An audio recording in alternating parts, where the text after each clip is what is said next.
Liberty Nation. Truth is making a comeback. Hello and welcome to Liberty Nation's Liberty Nation TV. I'm your host, Mark Angelides, and I'm joined again by the wonderful Mr. Jeff Charles. And today we're going to tackle an issue that is at the forefront of the media, and that is gun control and, of course, the associated violence that often sparks these debates. So, Jeff, firstly, thank you for being here. Thanks for having me. Very, very welcome. So, Jeff, let's start with the easiest question. Why is it that right now the gun control lobby are making all the steam? Yeah, a lot of it is because of the mass shootings that are happening right now, especially in schools. These school shootings aren't necessarily anything new, but I think they're getting more coverage now. And part of that, I think, is because the media does want to push the gun control argument. So I think that's why we're seeing this in the media a lot more now, and why we're debating this even more. Okay, I mean, you mentioned there that the media is pushing the gun control arguments. Why is that, do you think?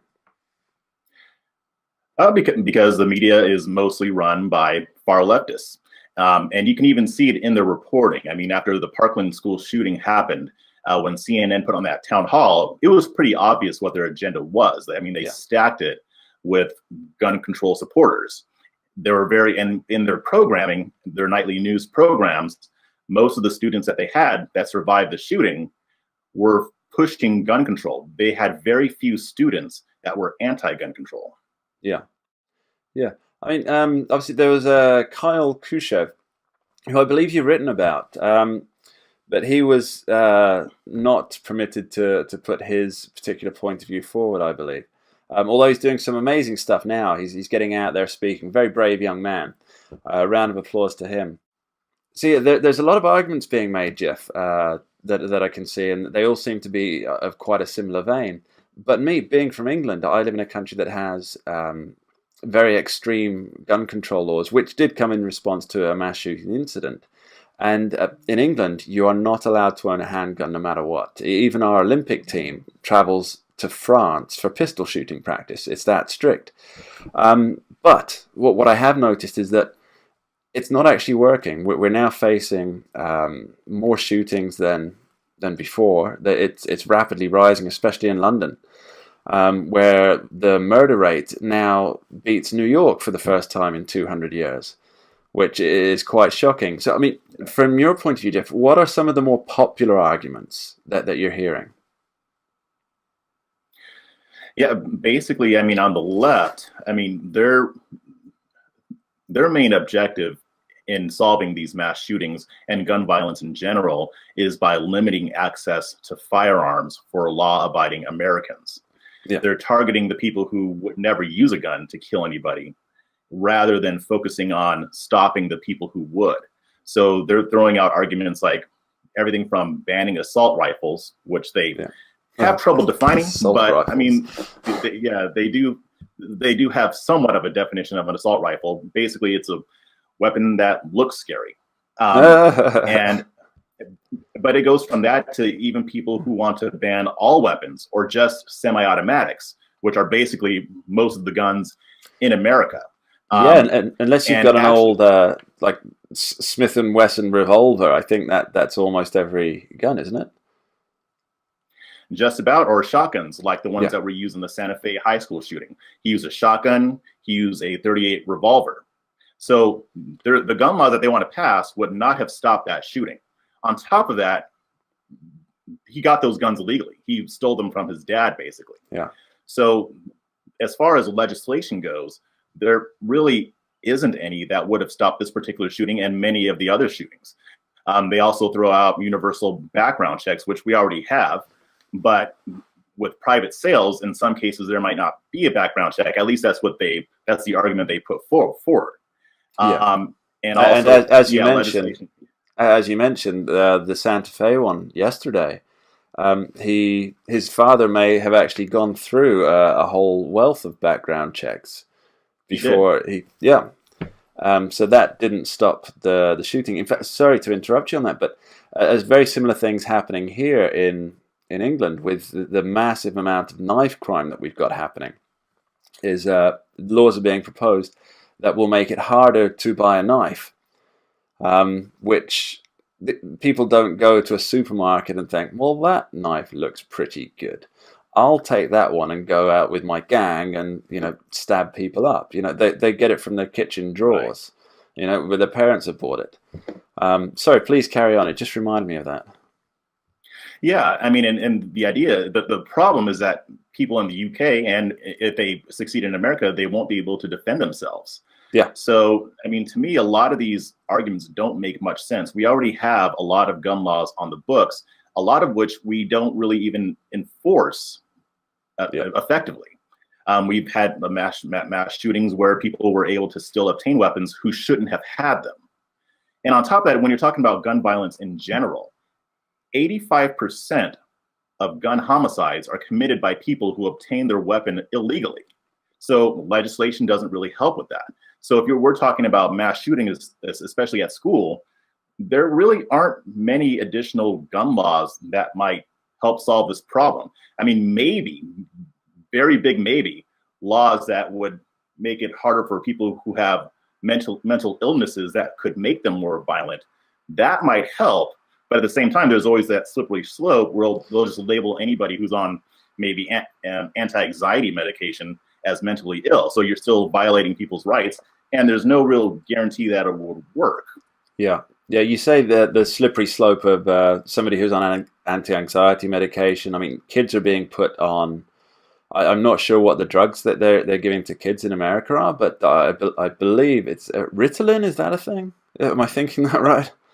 Yeah, Ritalin is one of them. There's other ADHD medication as well. And then there's kids who actually legitimately have depression and they're on medication for it. Yeah. So these kids could be permanently barred in the future from ever being able to own a firearm, as is their constitutional right, because the parents or the school teachers recommended when they were too young to make that decision themselves.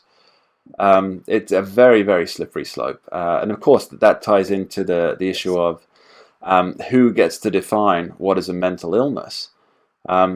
We have... Exactly. It's terrible. It's a really worrying concept. I mean, I was talking about this with a good friend of mine the other day, that all of the other rights granted by the Constitution of the United States of America rest on the idea of the Second Amendment. If you don't have the Second Amendment, every other right can be swept away. Every single one. I mean, including your right to free speech.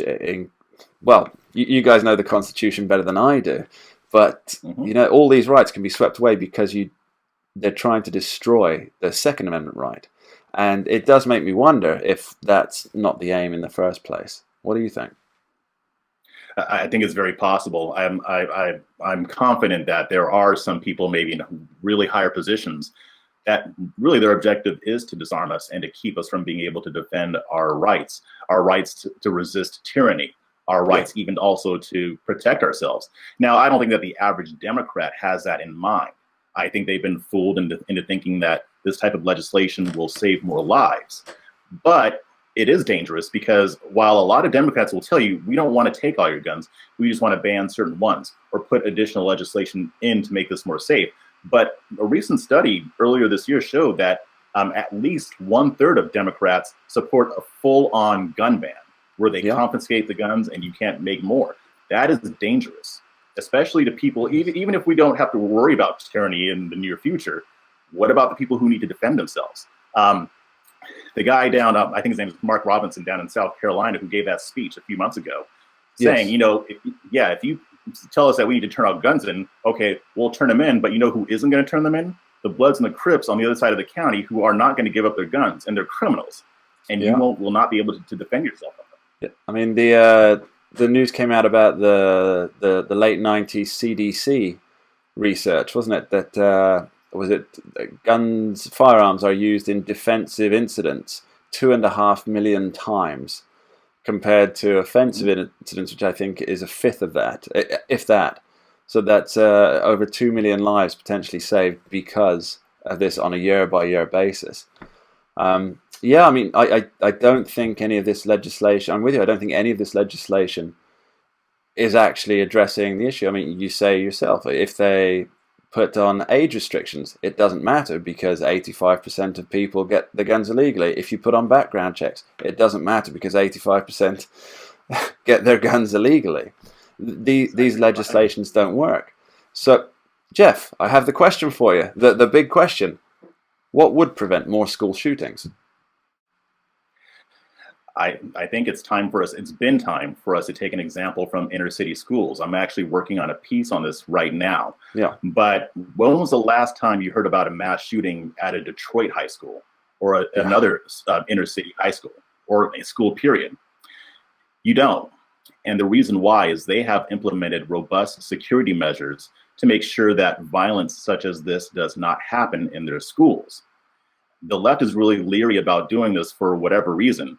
But realistically, having more school resource officers on campus can prevent mass shootings. We've had 2 just in the past couple months, one at Dixon High School in Illinois and one at a high school in Maryland where a school resource officer prevented a mass shooter from killing people.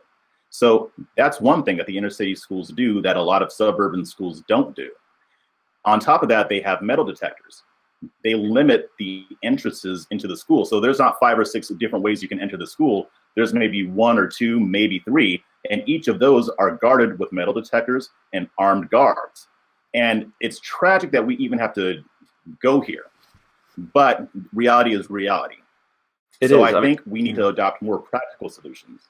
Well, you know, that there will be some who say we don't want our kids to have to experience that kind of idea of having them to see people with guns and security and whatnot around, which I can understand. But by the same token, we don't have this. We don't make the same argument at airports.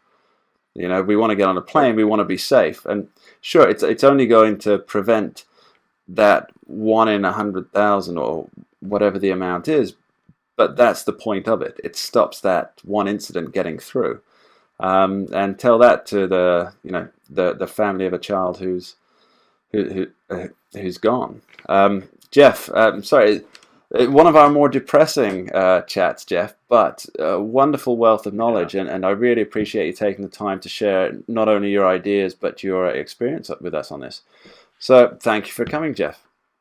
Thank you. All right. So, and of course, as always, the biggest thank you goes to you, the audience at home. And at Liberty Nation, we never stop trying to make things more convenient for you, our busy audience. And that's why we've developed a new, faster, and more intuitive app. So you simply download it from Apple iTunes or Google Play Store. Liberty Nation, we stay on top of the latest news and developments, and now you can too. Thank you. Liberty Nation, news and commentary, minus the propaganda. LibertyNation.com